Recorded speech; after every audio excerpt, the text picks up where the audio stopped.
críticas ao governo. Houve essa substituição, mas essa substituição na época foi pela aposentadoria, né, do Dr. Rosalvo. E, enfim, foi garantida a autonomia da Polícia Federal, né, durante esses trabalhos lá de investigação. É certo que o governo da época tinha inúmeros defeitos, né, aqueles crimes gigantescos de corrupção que aconteceram naquela época, mas foi fundamental a manutenção da autonomia da PF para que fosse possível realizar.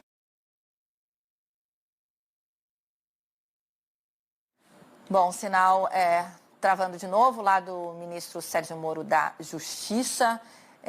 Ele começou dando explicações aí, primeiro a respeito da sua entrada no cargo, sua saída de juiz para fazer parte do Ministério, né, da Justiça e Segurança Pública, do governo do presidente Jair Bolsonaro.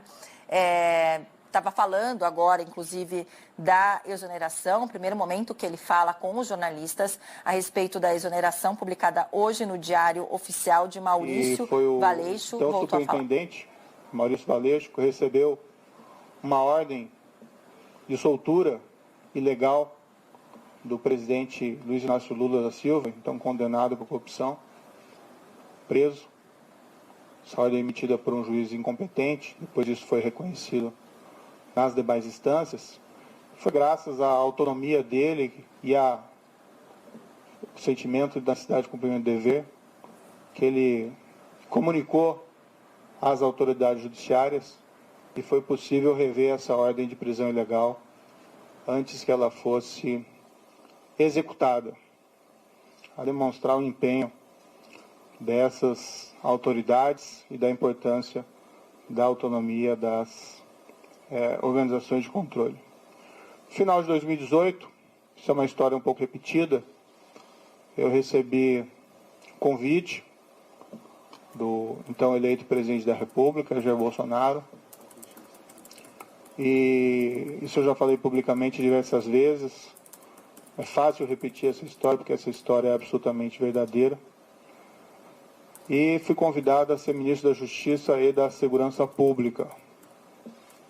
O que foi conversado com o presidente, lembro que foi no 1º de novembro, foi que nós teríamos um compromisso com o combate à corrupção, o crime organizado e a criminalidade violenta. Inclusive foi me prometido na ocasião carta branca para nomear todos os assessores, inclusive desses órgãos, né, policiais, como a Polícia Rodoviária Federal e a própria Polícia Federal. Na ocasião, né, até aproveitando aqui um breve parênteses para desmistificar um dado, foi divulgado equivocadamente por algumas pessoas que eu teria estabelecido como condição para assumir o Ministério da Justiça uma nomeação ao Supremo Tribunal Federal. Nunca houve essa condição. Tá? Até porque seria algo de aceitar um cargo de ministro da Justiça pensando em outro. Isso não é da minha natureza. Eu realmente assumi esse cargo, fui criticado, entendo essas críticas, né, mas a ideia era realmente buscar, num nível de formulador de políticas públicas aqui numa alta posição do Executivo, de aprofundar o combate à corrupção e levar, né, esse maior efetividade em relação também à criminalidade violenta e ao crime organizado. Tem uma única condição que eu coloquei, não ia revelar, mas agora isso acho que não faz mais sentido, manter o segredo. Isso pode ser confirmado tanto pelo presidente como o general Heleno. Eu disse que, como eu estava abandonando 22 anos da magistratura, contribuí 22 anos para a Previdência e perdia, né, saindo da magistratura essa Previdência, pedi apenas, já que nós íamos ser firmes contra a criminalidade, especialmente a criminalidade organizada, que é muito poderosa, que se algo me acontecesse, pedi que a minha família não ficasse desamparada sem uma pensão Foi a única condição que eu coloquei para assumir essa posição específica no Ministério da Justiça. Permito-me aqui dizer que o presidente concordou com esse compromisso, nem foi uma condição, o combate à corrupção, criminalidade violenta, criminalidade organizada. Né? Falou até publicamente que me daria a carta branca.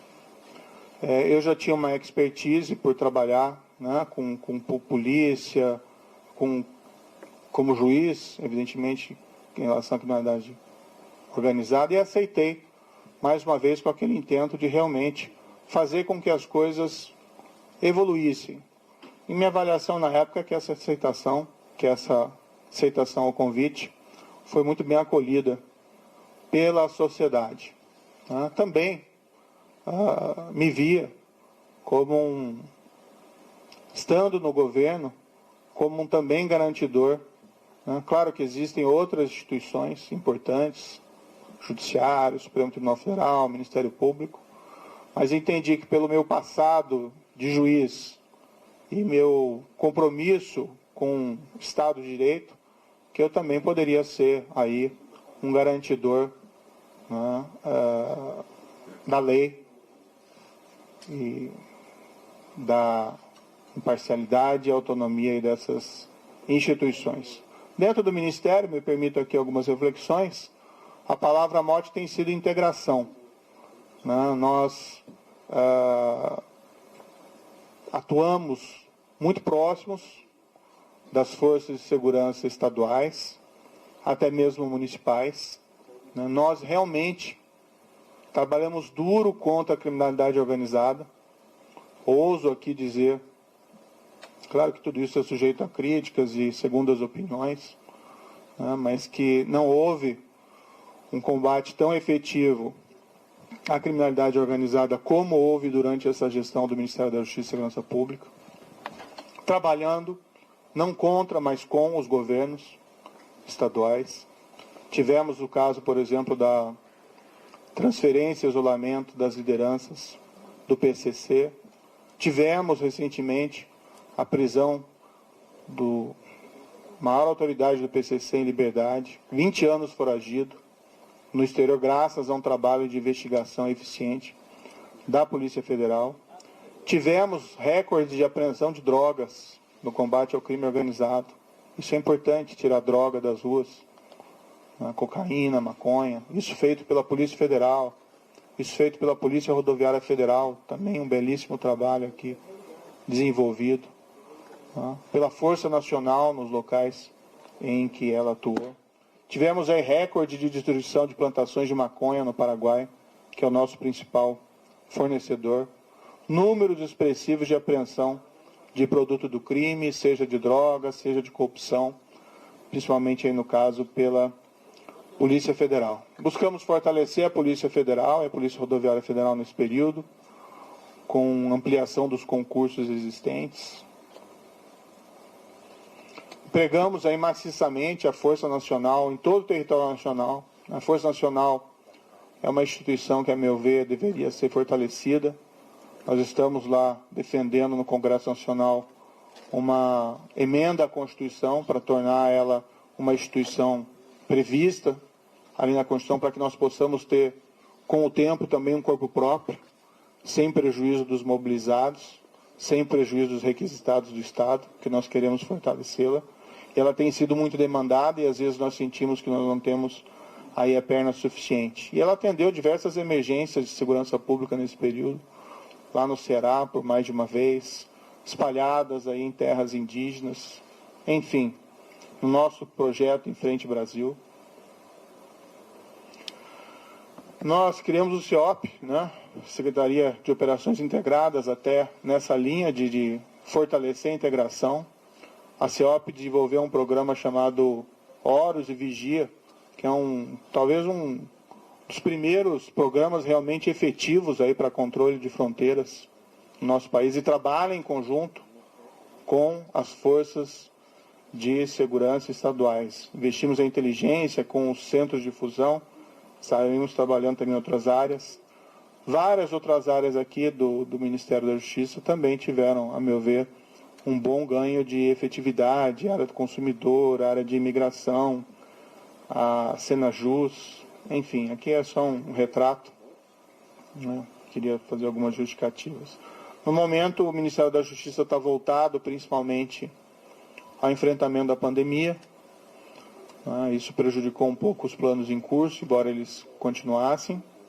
Mas estamos cuidando principalmente de IPI, vacinação, de atenção às forças de segurança, de coordenação, de se preocupar com o Plano Nacional de Segurança. Enquanto o COAF esteve no Ministério da Justiça, e eu não pedi que o COAF viesse, mas foi proposto que ele fosse colocado no Instituto do Ministério da Justiça, nós os fortalecemos. Depois ele acabou sendo transferido para outros órgãos, até onde esteve presente durante o nosso período de gestão, várias alterações, facilitação também de venda de drogas. O DEPEN fez um trabalho também fantástico aqui no Ministério Público, também a Senad. Desculpe aqui um pouco cansativo todas essas reflexões. O projeto de lei anticrime poderia ter avanços maiores, infelizmente não foi aprovado em sua totalidade, mas ainda assim, na minha avaliação, ele representou um grande balanço. E eu lembro aqui, num dos primeiros projetos que nós fizemos no Ministério da Justiça, logo no início, foi uma campanha motivacional, né, para os servidores. E o tema era faça a coisa certa sempre. Então, esse sempre foi o mote, sempre foi a palavra, frase de ordem do Ministério da Justiça e da Segurança Pública. Faça a coisa certa, não importa as circunstâncias, arque com as consequências, isso faz parte. Acho que com tudo isso, nós conseguimos resultados expressivos, alguns deles eu já mencionei, como as questões de combate ao crime organizado, mas nós tivemos aqui, permito-me dizer, uma redução expressiva da criminalidade, né, em 2019. Tudo bem, já tinha uma queda em 2018, mas em 2019 nós tivemos uma queda em percentuais sem precedentes históricos, né, menos 19% de assassinatos. Outros crimes também caíram percentualmente de maneira até mais significativa. Mais de 10 mil brasileiros deixaram de ser assassinados. Claro, né, é um resultado compartilhado com os estados, com os municípios onde tem combate à violência, ninguém tem dúvida disso, ninguém quer invocar esse mérito específico de maneira exclusiva, até porque a proposta do Ministério da Justiça sempre foi integração. Não importa o resultado, não quem leva a medalha no final. Mas é muito significativo, e isso me deixa muito feliz, que nesse primeiro ano nós tivemos resultados assim tão positivos para a queda de violência, que é uma grande aspiração da população brasileira. Claro que temos ainda que melhorar muito esse cenário, mas, enfim, isso é um trabalho que é permanente e duradouro. Bem, em todo esse período, tive apoio, né, do presidente Jair Bolsonaro em vários desses projetos, outros nem tanto, mas a partir do segundo semestre do ano passado, passou a haver uma insistência do presidente da troca do comando da Polícia Federal. Isso, inclusive, foi declarado publicamente pelo próprio presidente. Houve primeiro um desejo de trocar um superintendente da Polícia Federal do Rio de Janeiro. Sinceramente, não havia nenhum motivo para essa substituição. Mas conversando com o superintendente em questão, ele queria sair do cargo, né, por questões exclusivamente pessoais. Então, nesse cenário, acabamos concordando, eu e o diretor-geral, em promover essa troca, com uma substituição técnica, com uma substituição de um indicado pela polícia. Agora, tem que fazer uma referência bastante rápida, né? Eu não indico superintendentes da Polícia Federal. Tá? A única pessoa que eu indiquei na Polícia Federal foi o diretor, o Maurício Valeixo. Não é meu papel fazer indicações aí de superintendentes. E assim tem sido no Ministério como um todo. Eu sempre tenho solicitado, dado a autonomia né, ao pessoal que trabalha comigo, a palavra certa não é subordinado, é equipe, para que eles façam as melhores escolhas, né, assim se valoriza aí os subordinados, desculpa, a equipe, e as escolhas técnicas. Eu tinha notícia quando eu assumi aqui o Ministério da Justiça, de que pelo menos havia rumores de que a Polícia Rodoviária Federal tinha algumas superintendências, indicações políticas. Eu escolhi o diretor-geral, Adriano Furtado, está aqui presente, e ele pode ser testemunhar o que eu disse para ele na ocasião, que eu falei, escolha tecnicamente, né? O que não é aceitável de maneira nenhuma são essas indicações políticas. Claro que às vezes existem indicações positivas, mas quando se começa a preencher esses cargos técnicos, principalmente de polícia, por questões político-partidárias, realmente o resultado não é bom para a corporação, inclusive. O presidente, no entanto, passou a insistir também na troca do diretor-geral. O que eu sempre disse ao presidente? Presidente, eu não tenho nenhum problema em trocar o diretor-geral da Polícia Federal, mas eu preciso de uma causa. E uma causa normalmente relacionada a uma insuficiência de desempenho, um erro grave. E, no entanto, o que eu vi, né, durante todo esse período, e até pelo histórico do próprio diretor-geral, que é um trabalho bem feito. Né? Várias dessas operações importantes, combate ao crime organizado, operações também de combate à corrupção que foram relevantes, poderiam ter até mais operações, né? Mas normalmente essas operações elas maturam durante algum tempo. E ano passado, em particular, nós ficamos aí 4 meses sem poder movimentar inquéritos envolvendo lavagem de dinheiro, né, por uma decisão judicial. Isso também prejudicou um pouco os trabalhos. Mas o trabalho vinha sendo feito e até a queda dessas estatísticas criminais é um indicador relevante de que o trabalho estava sendo positivo.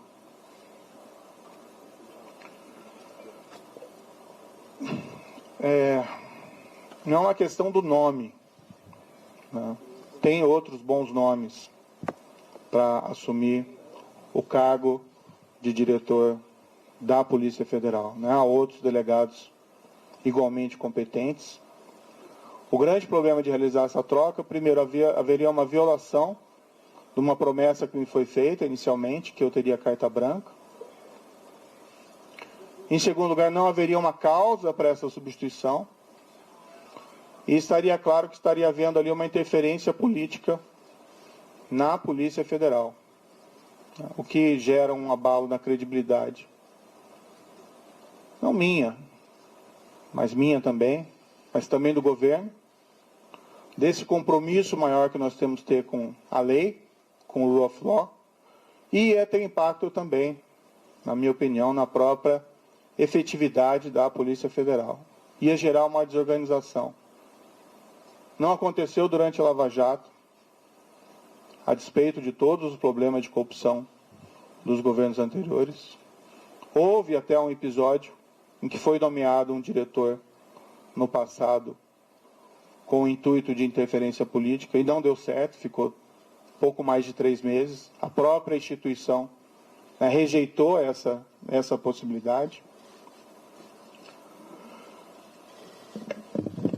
E o problema é que nas conversas com o presidente, e isso ele me disse expressamente, que não é só a troca do diretor-geral, né?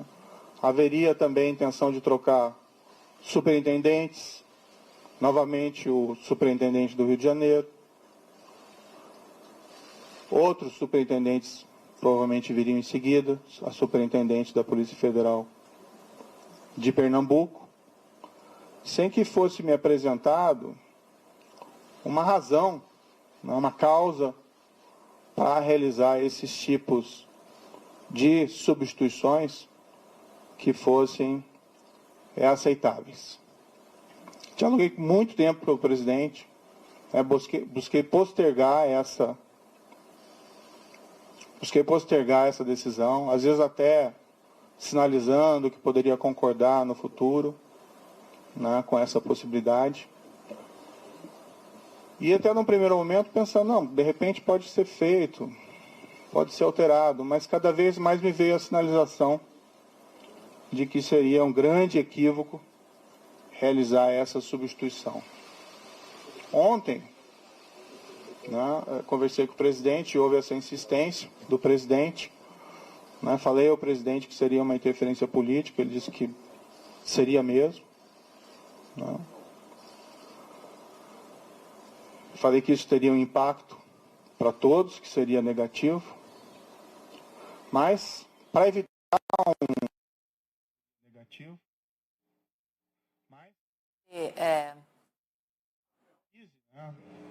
durante uma pandemia, não tenho vocação aí para carbonário, pelo contrário, acho que o momento é inapropriado para isso.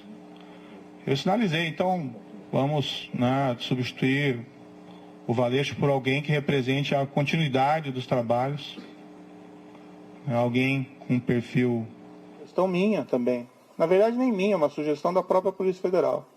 Eu sinalizei com o nome do atual diretor executivo da Polícia Federal, Disney Rossetti. Eu nem tenho uma grande familiaridade com o Disney Rossetti, mas é uma pessoa de carreira, de confiança. E como eu disse, essas questões não são pessoais, não são preferências pessoais. São questões que têm que ser decididas tecnicamente. Fiz essa sinalização, mas não obtive resposta. O presidente tem a preferência por alguns nomes que seriam da indicação deles. Eu não sei qual que vai ser exatamente a escolha. Foi ventilado o nome de um delegado que passou mais tempo no Congresso do que na ativa, na Polícia Federal. Foi indicado, sugerido o nome do atual diretor da BIM, que tem até um bom nome dentro da Polícia Federal. Mas o grande problema é que não são tantos essa questão de quem colocar, o problema é por que trocar. E permitir que seja feita a interferência política no âmbito da Polícia Federal. O presidente me disse mais de uma vez, expressamente, que ele queria ter uma pessoa do contato pessoal dele, que ele pudesse ligar, que ele pudesse colher informações, que ele pudesse colher aí relatórios de inteligência, seja o diretor, seja o superintendente. E realmente não é o papel da Polícia Federal prestar esse tipo de informação. As investigações têm que ser preservadas. Imaginem se durante a própria Lava Jato, o ministro, o diretor-geral, o presidente, então presidente Dilma, o ex-presidente Luiz ficassem ligando para o superintendente em Curitiba para colher informações sobre as investigações em andamento. Então, a autonomia da Polícia Federal, como um respeito aí à autonomia da aplicação da lei,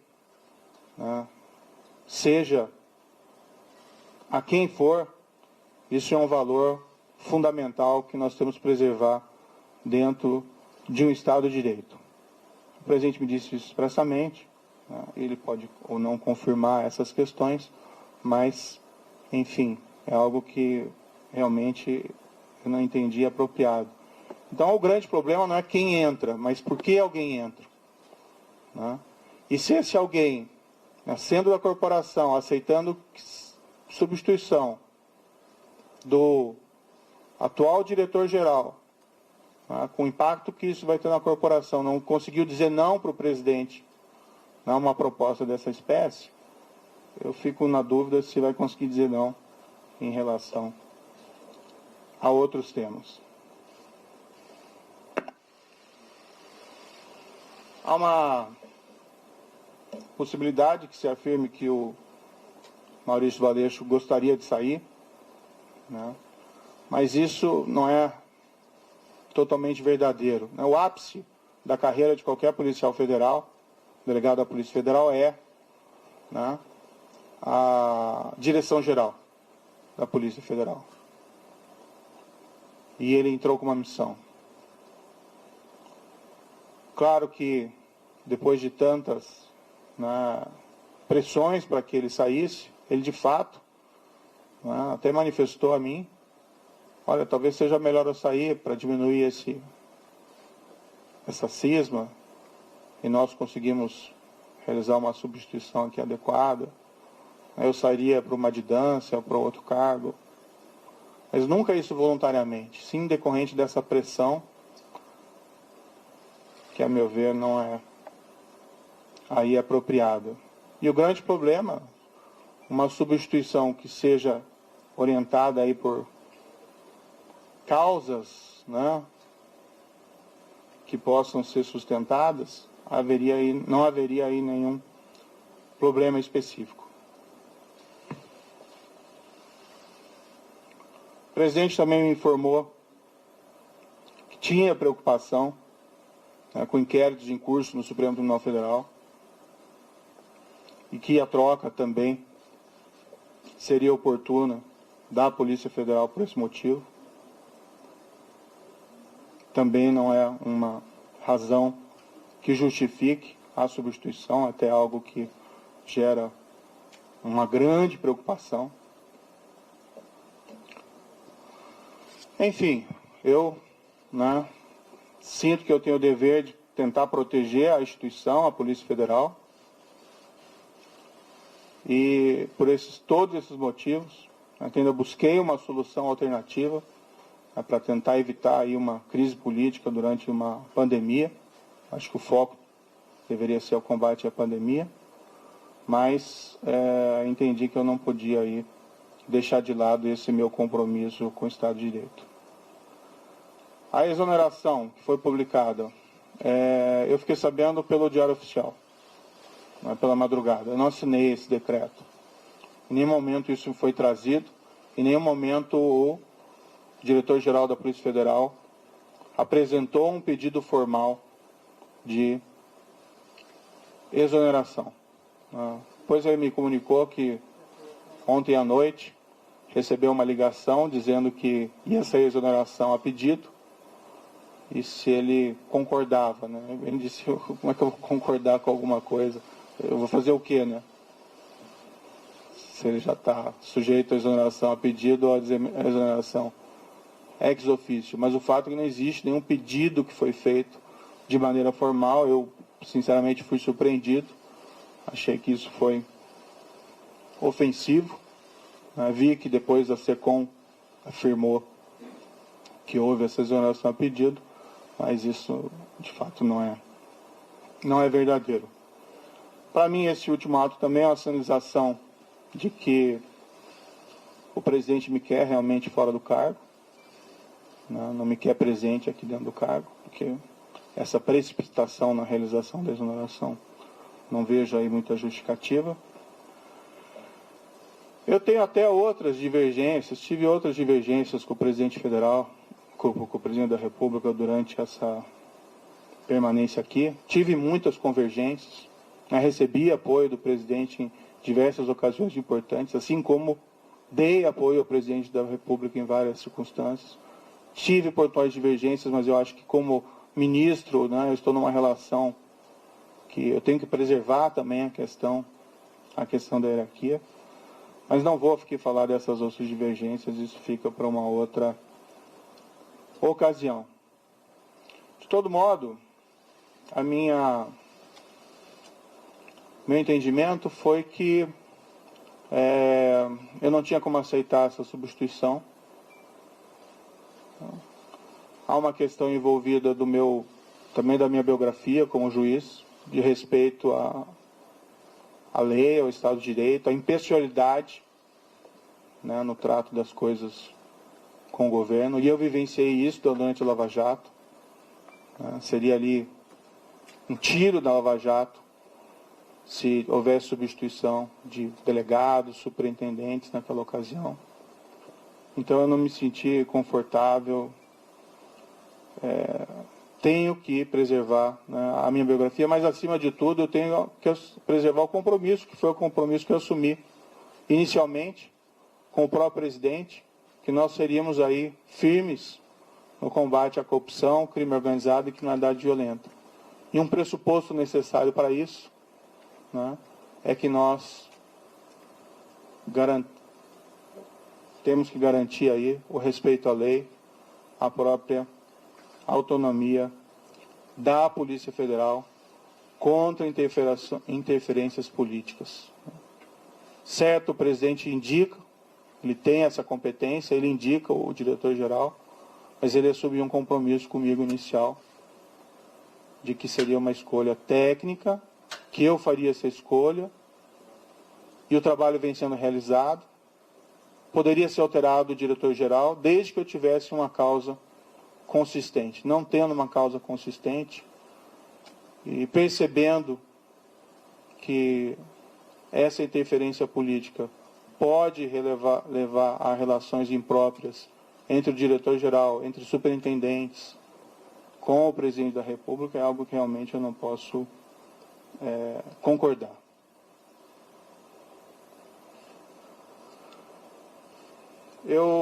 Um pouco sobre o futuro, né? De todo modo, eu agradeço ao presidente da República a nomeação que não foi feita lá atrás. Acho que nós tínhamos um compromisso e eu fui fiel a esse compromisso, né? Acho que estou sendo fiel a esse compromisso no momento em que eu me encontro aqui dentro do Ministério da Justiça. No futuro, né, eu vou começar a empacotar minhas coisas e vou providenciar aqui o meu encaminhamento da minha carta de demissão, né? Eu, infelizmente, não tenho como persistir com o compromisso que assumi, sem que eu tenha condições de trabalho, sem que eu tenha condições de preservar a autonomia da Polícia Federal para realizar os seus trabalhos, ou sendo forçado a sinalizar uma concordância com uma interferência política na Polícia Federal, cujos resultados são imprevisíveis. Espero que, independente da minha saída, seja feita a escolha de ou até, né, quem sabe, a própria manutenção do diretor-geral atual, já que o pedido de exoneração não existe, mas não havendo essa possibilidade, que seja feita uma escolha técnica, sem preferências pessoais, né?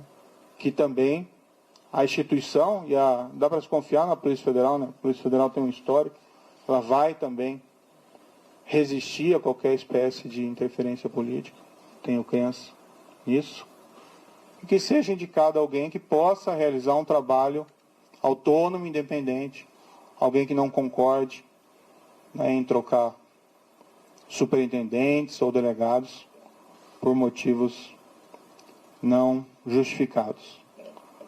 O meu futuro pessoal, após isso, né, eu abandonei esses 22 anos de magistratura. Infelizmente é um caminho sem volta, né, mas quando eu assumi, eu sabia dos riscos. Vou descansar um pouco, né. Nesses 22 anos foram muito trabalho, em especial durante todo esse período da Lava Jato, eu praticamente não tive descanso, e nem durante o exercício do cargo de ministro da Justiça e Segurança Pública. Vou procurar, né, mais adiante um emprego, não enriqueci, né, no serviço público, nem como magistrado, nem como ministro, e quero dizer que, independentemente de onde eu esteja, eu sempre vou estar à disposição do país para ajudar, o que quer que seja, se eu puder ajudar nesse período da pandemia com outras atitudes. Mas, enfim, sempre respeitando o mandamento do Ministério da Justiça e Segurança Pública nessa gestão, que é fazer a coisa certa sempre. Muito obrigado.